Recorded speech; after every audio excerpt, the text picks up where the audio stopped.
and that's what we're drinking. So feel free to. Yeah. That's a free bartending tip from Marcus All. There you go. And here we go. Let's go ahead and crack this baby. Oh. Nice. Never get tired of that sound. No. You can, like you said, you can experiment with beers. You can do a Modelo, a Tecate, Pacifico, whatever you want to try. And I used fresh crushed sea salt on mine. Nice. So let's get into this movie. We have a pretty unique cast for martial law.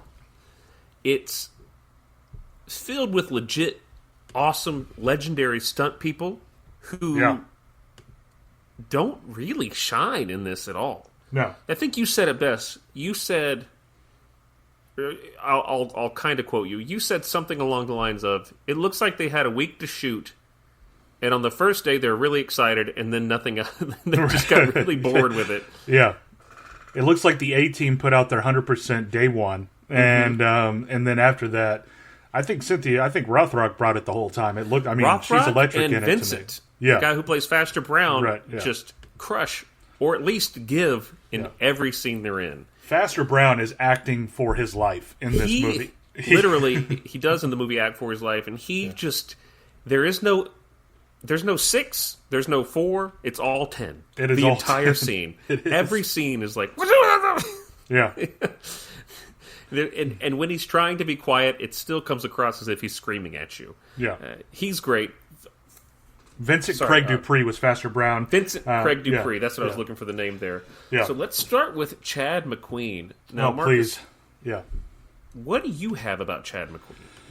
Well, I mean, of course, son of legendary King of Cool, Steve McQueen. That must suck in a way. Yeah. I mean, I think like when you're growing up, probably when you get to the age of around, 18 and on, you're like, how am I ever going to live up to that? And, Steve McQueen died in 1980. So, how old was he when he died? You're a McQueen guy. Yeah. He died, he was born in 1930, died in 1980, so he's 50 years old. He died young. Yeah, he died young. Died of cancer, unfortunately. And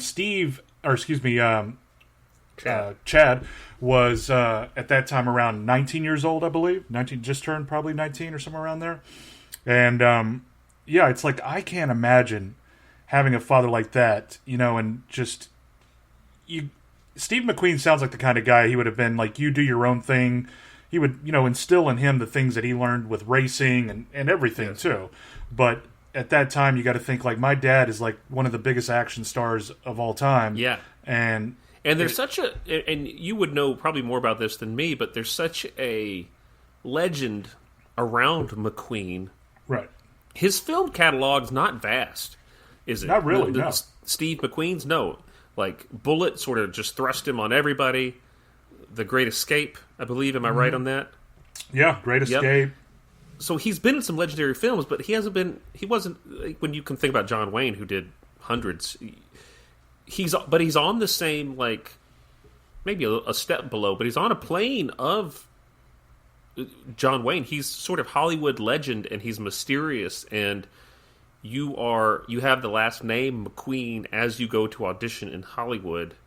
Brandon Lee talks about dealing with that as well, sure. Where he would go into casting things, and he was for the longest time, he didn't use Lee as his last name. He tried to use it, I forget which one he talked about, and they would be like, "Oh, you're Bruce Lee's son," and he would like make some really.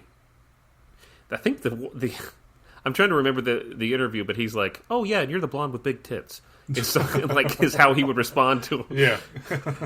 So I imagine Chad must have been going through that.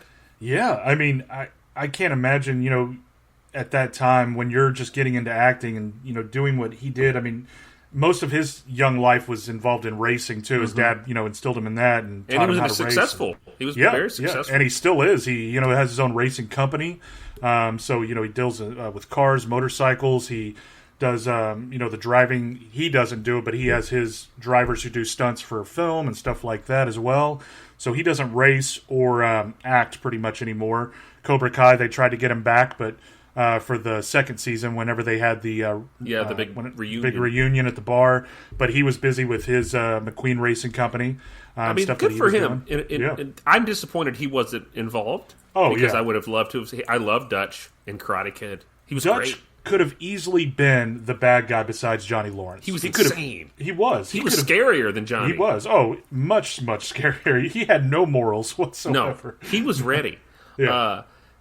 So you got, I don't know, but like for him to go through his career, this sort of like, I don't know, I don't think that he would consider himself a failure, but maybe he thinks his Hollywood career was not what he thought it was going to be. He did not even a lot of movies. He did movies that were always straight to video. I don't know if he ever had a theatrical release.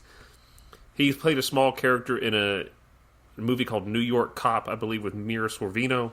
Mm-hmm. I assume that had some type of theatrical release, but here's a guy, and here maybe it could have turned into a recurring role. Who knows? And then he gets the call, and he's like, "Nah, I'm good." Yeah. I think that by that time, maybe, and again, like we're talking from an aspect of seeing him in a family that it's like, oh, you didn't live up to what your dad did. Mm-hmm. Like, well, maybe he never wanted to do that. If my dad, wasn't acting big time and he could open any door for me probably that I wanted to, if I wanted to get into acting, yeah, sure, I would go into acting and try it out. If I had those opportunities, why not? If my father gives me that, if I had something to give my son, I would want him to do that too. It's not the easy way. You still got to work hard, but if you have those doors and opportunities, why not take them? And you would think that his father is pretty would be very happy with the fact that he has this whole racing thing now. Oh, Steve he loved racing. It was. I think that he would be more happy with what he's done in the racing community too, and than what he's done. And I mean, with racing, he won. He had his first. Chad Mcqueen had his first race in 1971 when he was just a little kid. Had the mini Le Mans, a 2-hour race that it was his very first race that he won. And that was on the set of his father's movie. I think that was. Yeah, they built a little Le Mans track there out of hay bales and stuff. Yeah. Then in 2006, he got injured when he was practicing. Really bad crash. Practicing for a 24-hour Daytona race. Yeah. And broke ribs, broke his leg really bad, did some damage to his back. Lucky to be alive type wreck on there. Right. And then he just started getting into the production of the cars, and he does, like Marcus said, he does customs, he does some stunt driving stuff for people and helps with that. Marcus and I came across this movie called Redline, which has a stellar cast, huge cast. Dom DeLuise, Chad McQueen, Corey Feldman, Michael Madsen. Yeah. And in the trailer, there's so many scenes of this sort of classic Mustang jumping over hills and stuff, sort of recalling to his father. So good for Chad for finding his own path. In this movie, he sucks. He does. I don't think I've ever seen a more clear example of an actor phoning it in than this movie. Yeah, and I've never acted on screen, never, and who knows? Maybe he was giving it his all, and if he was, then kudos to him. Saying it in a nice way to Chad McQueen, it just looked like he didn't want to act. It's just kind of like, I'm here because I'm McQueen. Because when you look at what he did in Karate Kid, he was magnetic. I thought he was great. He's had this energy that was like anything could go wrong any second. Right. He was wonderful. And then in this, it's like it's like in between when the camera's not on him, he's checking his watch. He's if he had his phone, he'd be messaging people like, "Yeah, I get done around 5. I'll just come by then. And, we can get go." I don't know what he sounds like. So, which is a shame because here's a lead role that turned into at least a sequel, which we'll talk about, but it wasn't. I don't know what they thought they had in Chad. Maybe they thought they had a future this guy's going to be, the next big action star. Yeah, I'm not sure either. Once you I still, and maybe you have some information on it, but during production, I'm unsure who got signed first. If it was Rothrock or McQueen first for this, but I wonder if they got McQueen first and not knowing who they would get second, they just said, "We'll give you this. You're the lead." Then they end up getting Rothrock, and so she has to play second, maybe due to a contract. Or if they got Rothrock first, didn't have enough kind of confidence in her to carry a film, maybe because of an action woman, taking a movie on. We talked about that in Long Kiss Goodnight. Women were in '96. It was Gina Davis was trying to become like a female action star, and it was tough going. He does all sorts of movies. They're all similar to scale and quality as Martial Law is. The production of this movie, from what I can tell, he was their choice. He signed on, and he was like, "This is the guy." Yeah. He has a name. This is my thought. He has name recognition, the last name of his father. He's far from Karate Kid, but he still did Karate Kid. It carries weight. Yeah. I believe at this point he had done some stuff. According to this, the last thing he did was Karate Kid Part 2, and he's only in the first 3 minutes of the movie. Right. So he took a break there for about 5 years. Maybe he's a legit martial artist. He did Taekwondo and stuff like that. So I don't know. What did he? Yeah, his dad too. His dad practiced with Bruce Lee, in Jeet Kune Do for like 2 years too. And so you think that he probably at some point he had a private class or classes with Bruce Lee and his dad. I imagine he did grow up with Bruce Lee some. That's a good point. Yeah. But his first movie back after Karate Kid Part 2 that I can find is Martial Law. So he was taken out of his chosen exile and decided he's going to be an action star. And I don't think he doesn't have the tools to be it. He has a fun look. He's a good-looking dude. He's just bland in this movie.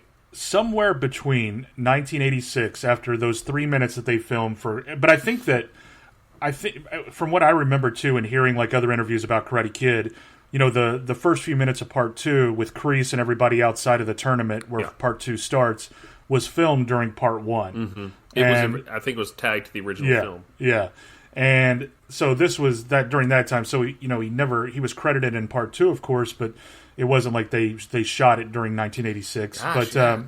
But you still think like from 84 to 91, those 7 years, and you can see like the dramatic change in physicality from Dutch in Karate Kid to Thompson in Martial Law for Chad Mcqueen. It's like he's aged 20 years. It's like he's been at that hot dog stand for Martial Law every single morning and just hanging out, deciding what he wants to do with his life, and just one day, getting the call for Martial Law and be like, yeah, sure. Yeah, and I wish I knew the story of how he came to get this role. I don't know if he auditioned or they reached out. So that's sort of where Chad is at the time. Last time you saw him on screen was Karate Kid Part 2. Before that, and after Karate Kid, he did a few things, but nothing major. And then Martial Law hits. Maybe he's just going to test out the straight-to-video market. And he gets paired with a more than capable Cynthia Rothrock. Ooh, the queen. The queen, Lady Dragon, the queen of Kung Fu. A childhood hero of mine. She's 60-something now, and she's gorgeous. Looks fabulous, yeah. She has this wonderful YouTube channel called Cynthia Rothrock Channel. Check it out. She does Q&As. She does all sorts of really fun stuff. So if you're any fan of Cynthia Rothrock, check it out. She's from Scranton, PA, the Electric City. Yep. So she was discovered by the director of No Retreat, No Surrender, I believe, the first one. They're basically like, we're trying to find new action stars, bring me all your guys, and the person who she was training with was like, I have some girls too, so he brought those, and like, we want you, and there she went off to Hong Kong, and she stayed in Hong Kong for a long time, lived there for at least 3 years, and Hong Kong action movies are insane. There are no guidelines. I don't believe there's a union.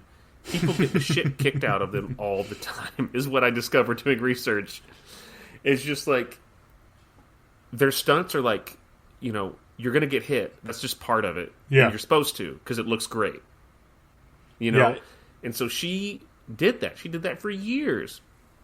And she was huge over there. She became, of course, she's this white lady who's a legit badass. She won the Forms World Championship 5 years in a row.